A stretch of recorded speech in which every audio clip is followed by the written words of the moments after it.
उन 100 कुओं में से पहला कुआं है जिन्हें हम इस वीडियो में बनाने वाले हैं। पानी पानी पानी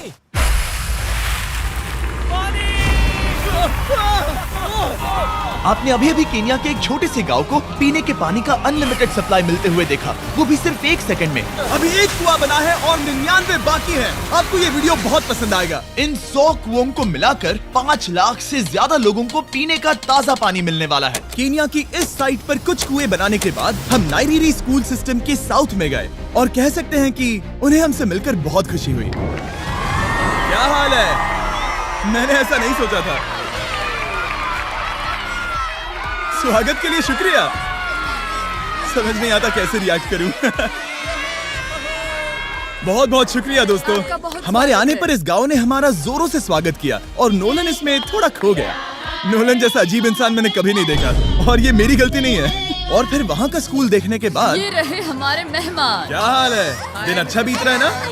सबसे मिलकर अच्छा लगा। सबको गुड डे। एक टीचर ने मुझे दिखाया कि स्टूडेंट्स कहाँ से पानी पीते हैं, जो कि एक बहुत ही अनसेफ नदी से आ रहा था।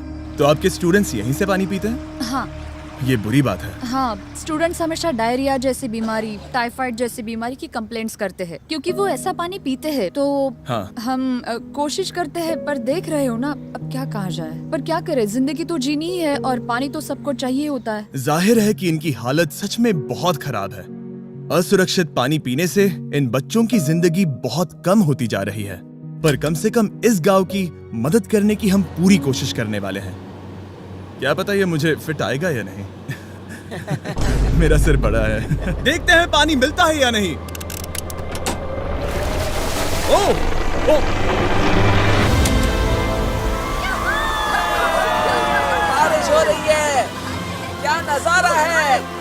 पानी जमीन से बाहर आने के बाद उसे ऐसे बैरल्स में इकट्ठा किया गया और बैरल्स को वाटर टावर्स पर लगाने के बाद आसपास के गांव के लोगों के पास सिर्फ पीने के लिए साफ पानी ही नहीं था, पर एक प्रेशराइज्ड वाटर सोर्स भी था, जिसका मतलब है कि लॉन्ड्री के लिए सुरक्षित पानी भी मिलेगा। और खींचो। मुझे बताओ ये नोलन की मॉम से कितना हैवी है? नोलन की मॉम से दुगना। ओह गॉड। मैं तुम्हें यहाँ से धकेल दूंगा। ठीक है, इसे अब यहाँ रख दो। हमने केन्या में और 20 कुएं बनाए और उसके बाद इसके जूते में भी कुआं डोंट है। वरी, मेरे दूसरे जूते में भी पानी है। मैं बताता हूँ कि हमने ये 29 कुएं कैसे बनाए। इस विशाल सी ड्रिल से जमीन में सैकड़ों फीट गहरा गड्ढा किया, वो भी पॉल्यूटेड सोर्सेस से होकर सीधे विशाल से पीने लायक पानी तक। उसके बाद हमने पाइप्स इंस्टॉल किए ताकि लोग पूरे अफ्रीका में इन हैंड पंप से पानी ले सके, और नाइरीरी में भी। इसे टेस्ट करके देखते हैं। पानी जैसा है। मुझे इस 5 गैलन ड्रम को भरने के लिए 5 मिनट लगे। इससे एक दिन में कितना पानी मिल सकता है? 3600 गैलन्स एक दिन में। ये न केवल स्कूल के 400 बच्चों को कवर करेगा, बल्कि स्कूल के आसपास के गांव वाले भी इसका अच्छे से इस्तेमाल कर सकते हैं। पानी के लिए शुक्रिया आपका। कोई बात नहीं। ये पंप नॉन स्टॉप 30 सालों तक चल सकता है। आपको लग रहा होगा कि इस तरह का बड़ा काम करने के लिए एक बड़े गवर्नमेंट की जरूरत पड़ेगी, पर ये सच नहीं है। ये प्रॉब्लम सुलझाना बिल्कुल मुमकिन है और ऐसी चीजें करने के लिए इंसानियत को आगे आना ही चाहिए। आपके कामयाबी का राज क्या है? सच कहूँ तो ऐसा कुछ खोजो जो तुम्हें करना पसंद है, उसे लंबे समय तक करो और तुम्हें कामयाबी जरूर मिलेगी। मैं इससे बहुत करीब लाने वाला हूँ, देख रहे हो? मजेदार है ना? जरा ऊपर देखो, वो रिकॉर्ड कर रहा है। ठीक है, मैं इसे करीब लाने वाला हूँ। ठीक है। हाँ, तुम खुद को देख सकते हो। हम इस गांव के लिए भी कुआं बना पाए, इस गांव के लिए भी और इन दूसरे 12 गांवों के लिए भी। और जब हम ये पंप्स लगा रहे थे, तब हमने यहाँ के एक स्कूल को नए कंप्यूटर से अपग्रेड भी कर दिया। बच्चों को ये कैसा लगा? शुक्रिया, सच में उन्हें ये बहुत पसंद आया। खुशी है कि सब ठीक से हो गया। हमने क्लासरूम्स में नया फर्नीचर भी लगाया, उसके साथ कुछ शेल्व्स नई बुक्स के साथ, और सभी स्टूडेंट्स को एक फुटबॉल भी दिया। Thank you mister beast, thank you. यहाँ तक कि सभी क्लासरूम्स में नए व्हाइट बोर्ड्स और प्रोजेक्टर्स भी लगाए। आप सबको ये प्रोजेक्टर पसंद आया?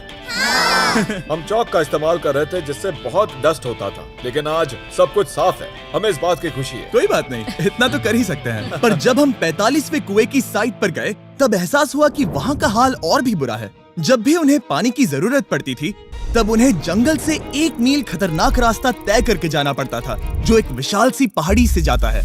मैं जल्दी उठता हूँ, लगभग सुबह 4 बजे, ताकि मैं स्कूल के लिए पानी ला सकूँ। यहाँ से पानी निकालना सेफ नहीं है। ये जगह बहुत स्लिपरी है, जिससे किसी को चोट लग सकती है। हमने उनके कुएं पर काम करना शुरू किया, तब उन्होंने मुझे दिखाया कि वो पानी कहाँ से निकालते थे। आपको दिन में ऐसे कितने चक्कर लगाने पड़ते हैं? 2 बार। दिन में 2 बार? ओह वाह, तो एक आम स्टूडेंट ऐसा ही कुछ ले जाता है? ओह गॉड, अगर 200 स्टूडेंट्स ऐसा रोज करते हैं तो ये कितना मुश्किल होगा? बहुत मुश्किल हो सकता है। ओह गॉड, ये ढलान तो बहुत बड़ी है। अरे यार, ये ढलान तो रुकने का नाम ही नहीं ले रही। हर रोज मैं सच में दंग रह गया कि ये चढ़ाई कितनी मुश्किल थी। ये सब इतना कुछ करते हैं ताकि वो यहाँ तक पहुँच सके जहाँ इन्हें साफ पीने का पानी मिल सके। आमतौर पर आप पानी यहीं से लेते हो? हाँ। और पानी भरने के बाद ये जग्स लगभग 18 किलो तक हो जाते हैं, जो इन बच्चों के लिए पहाड़ियों से ले जाने के लिए बहुत मुश्किल है। लेडीज आराम से ये 2 उठा सकती ओह, हैं। तो मैं अभी जरूर ले जा पाऊंगा। और एक बार हमने जग्स भर लिए, उसके बाद वक्त था वापस ऊपर जाने का। जल्दी करो, चलते हैं। इससे तो पसीना भी नहीं आ रहा है। मैं ले लूंगा। और अब घंटों तक असुरक्षित पानी को इकट्ठा करने के बजाय उनका नया पंप स्कूल के बस 10 फीट दूर था, तो अब ये यहाँ से पानी ले सकते हैं। बहुत थक गया। और फिर हम गए हमारे अगले गांव में, जहां हमने बनाया हमारा 46वां कुआं। पर हमें एक प्रॉब्लम से गुजरना पड़ा। हमने देखा कि ये गांव आधे से बटा हुआ है, वो भी इस खतरनाक सी नदी से। ये अभी इतनी खतरनाक नहीं लगेगी, पर जब बारिश का मौसम आता है, पानी ऊपर तक आकर इस पुल को पूरी तरह से निगल लेता है। और ये पुल इसलिए इतना जरूरी है क्योंकि वहाँ जो गांव है, वहीं पर सभी हॉस्पिटल्स और स्कूल्स हैं, इसलिए यहाँ से रोज गुजरना पड़ता है। ये खतरनाक है, लेकिन इस पुल के अलावा इनके पास और कोई ऑप्शन नहीं है। जब ये नदी उफान पर होती है तो ये किसी को भी बहा ले जाती है, लोग, स्टूडेंट्स, यहाँ तक कि जानवर भी। हाल ही में इस नदी को क्रॉस करने की कोशिश में हमने 3 लोगों को खो दिया। इस तरह किसी की जान जाना पागलपन है और हम इसे स्वीकार नहीं कर सकते। और जिस पल हमने इस बारे में सुना, तब हमें मदद करनी ही पड़ी। तो पंप तक जाने वाले पुल को जब हमने ठीक करना शुरू किया, तब हमने केनिया से 2000 मील दूर जिम्बाब्वे देश का भी सफर तय किया। अफ्रीका में आए 1 हफ्ते से ज्यादा हो गया है और अब भी कई पंप्स लगाने बाकी हैं। तुम में से बदबू आ रही पर है। मैंने सुबह ही शावर लिया था। बात होते ही मैं हाथ नीचे ले लूंगा। इस काम के लिए मैं तुम दोनों पर भरोसा कर सकता हूँ? हाँ। हमें सबसे पहले एक लोकल हॉस्पिटल की जांच करनी थी, जहाँ साफ पानी की सख्त जरूरत थी। अंदर जाने पर हमें पता चला कि इस क्लिनिक की इस गांव को कितनी जरूरत थी। 1 साल में यहाँ पर कितने बच्चे जन्म लेते हैं? 1 महीने में करीब 50। इसका मतलब 1 साल में पूरे 600। वाह!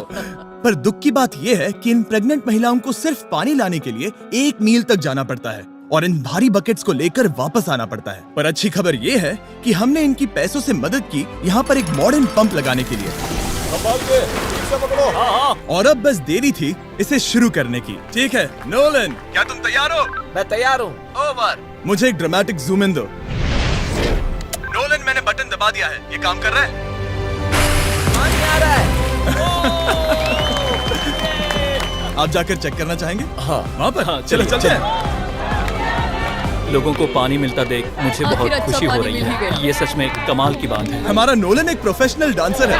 हाँ। यकीन नहीं हो रहा, मैं डांस कर रहा हूँ। वो कर क्या रहा है? ओह गॉड, सॉरी, मैं नहीं चाहता कि आप इसे और देखें। साफ पानी मिले ये पक्का करने के अलावा इस गांव में बहुत से स्टूडेंट्स को ट्रांसपोर्टेशन की भी दिक्कत थी, तो हमने इन सबको नई साइकिल्स देने का फैसला किया।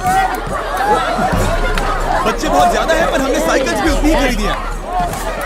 सच बताऊं तो मुझे साइकिल चलाना नहीं आता। जिमी को सिर्फ साइकिल देना आता है। कभी इसे चलाना नहीं सीखा। तो चलो हम एक रेस लगाते हैं। 3, 2, 1, गो! ओह माय गॉड, सभी मुझसे आगे जा रहे हैं। संभल के, मुझे चलाना नहीं आता, किसी को उड़ाना नहीं चाहता। तुम इसे चलाओगे? ठीक है, जाओ चलाओ।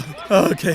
और इन्हें साइकिल्स देने के बाद हमने तब तक पंप्स लगाए जब तक हम पहुंच गए कुआं नंबर 69 तक। ये कुआं सोलर पावर्ड है, जो गांव के किसानों के लिए खास बनाया गया है, ताकि इनकी फसलों और जानवरों को जरूरत से ज्यादा पानी मिल सके। चाहे गर्मी हो या फिर बिजली ना हो, इससे कोई फर्क नहीं पड़ेगा। हर एक पैनल है 200 वॉट्स का, जो एक पंप से जुदा है। ये पंप हर घंटे 5000 लीटर पानी खींच सकता है। बेसिकली ये अनलिमिटेड पानी का सोर्स है इस पूरे गाँव के लिए।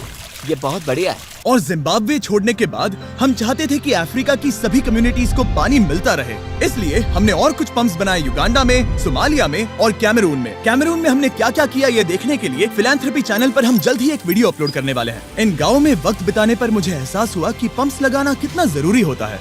कैसे ये खेती को पानी देते हैं, भूखे का पेट भरते हैं, कैसे ये हॉस्पिटल्स को साफ सुथरा रखते हैं और सबसे जरूरी कैसे ये आने वाले पीढ़ी के बच्चों के लिए लंबी और हेल्दी जिंदगी जीने में मदद करते हैं और इससे कम्युनिटीज का भविष्य भी सेफ हम होता है। बहुत समय से इंतजार कर रहे हैं साफ पानी के लिए। Water is life. और कुछ लोकल लोगों की मदद से हमने आखिरकार ये पुल पूरा कर ही लिया, जिसे ये कम्युनिटी अगले 100 सालों तक इस्तेमाल कर सकती है। कई जिंदगियां बचेगी, परिवार एक साथ आएंगे, परेशानियां चली जाएंगी। इस वीडियो में हमने जो 100 पंप्स लगाए हैं वो कई जिंदगियां बदल देंगी, पर ये काफी नहीं है। इसीलिए मैं चाहता हूं कि आप जाने से पहले beachphilanthropy.org/wells पर जाएं और मुमकिन हो तो पैसे डोनेट करें। मैं सच कह रहा हूं, हमें इस वीडियो से एक पैसे का भी फायदा नहीं हो रहा है। इस वीडियो से जितने भी पैसे आएंगे वो 100% इन पंप्स को बनाने में खर्च होंगे, वो भी पूरी दुनिया में। पता है ये अजीब है कि एक यूट्यूबर को ये सब करना पड़ रहा है, पर किसी को तो करना ही होगा। अगर कोई नहीं करेगा तो हम ये करेंगे ही। आप देख सकते हैं इस काम से कई कम्युनिटीज की जिंदगियां बदल रही हैं। और फाइनली 100वां पंप। ओह माय गॉड, मुझे माफ करना।